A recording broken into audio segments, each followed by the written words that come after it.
All right, we had no idea. How many times have you heard a leader say that in the face of a crisis that explodes in his or her face? Take what's going on right now with all of these corresponding crises and the administration's argument that when it came to the VA crisis, for example, it had no idea there were all these scheduling and other issues that were killing VAs by the dozens.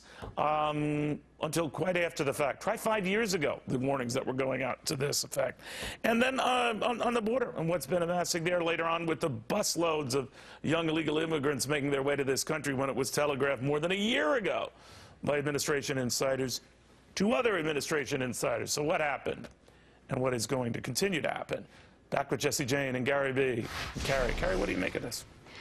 Well, every administration has to make priorities, and that's what it comes down to. So do we prioritize veterans? Do we prioritize the border security? How high do we place that priority? And it's clear that the Obama administration put other things, such as, dismantling Wall Street through Dodd-Frank, constricting the healthcare economy by putting this Obamacare, which gives outcomes that are not actually any better than having no health insurance. So basically, this is what the Obama administration is prioritizing over things that actually matter.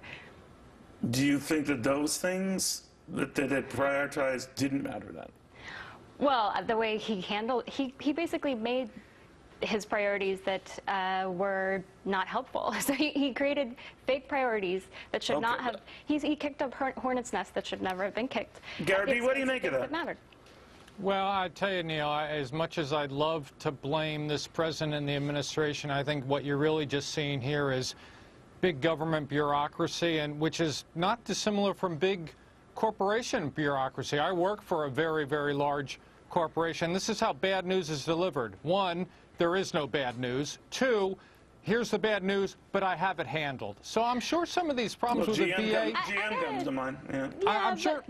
I got to push back a little bit on that, because I think you would not see this gross incompetence at this level, both for healthcare.gov and with the VA. I mean, this just, it goes actually, Neil, you said 5 years. This actually goes back to 2000, to the Bush administration. The planning for the system started in 2000. The handoff went to Obama, and it was incompetence the entire way. Well, that would technically be the Clinton years to the Bush years. Oh, right. Well, no. But again, this is not about political aspersions here, but Jessie Jane, what I am asking here is, what does this indicate to you?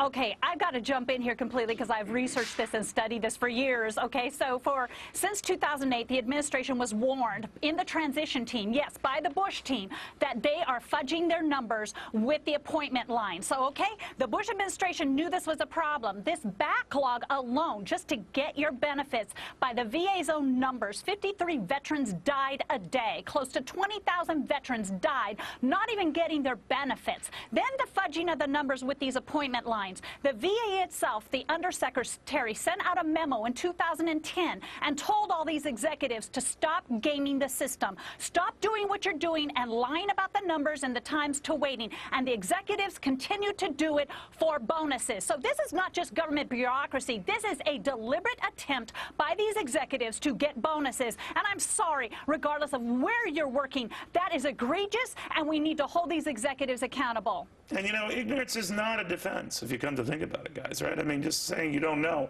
when, in fact, it turns out you were warned is not a defense, right? It's not a defense for anybody, because guess what? The VA has the second largest budget of any of the departments, second to only DOD. So if their priorities were not on this, we've got a problem. Very well put.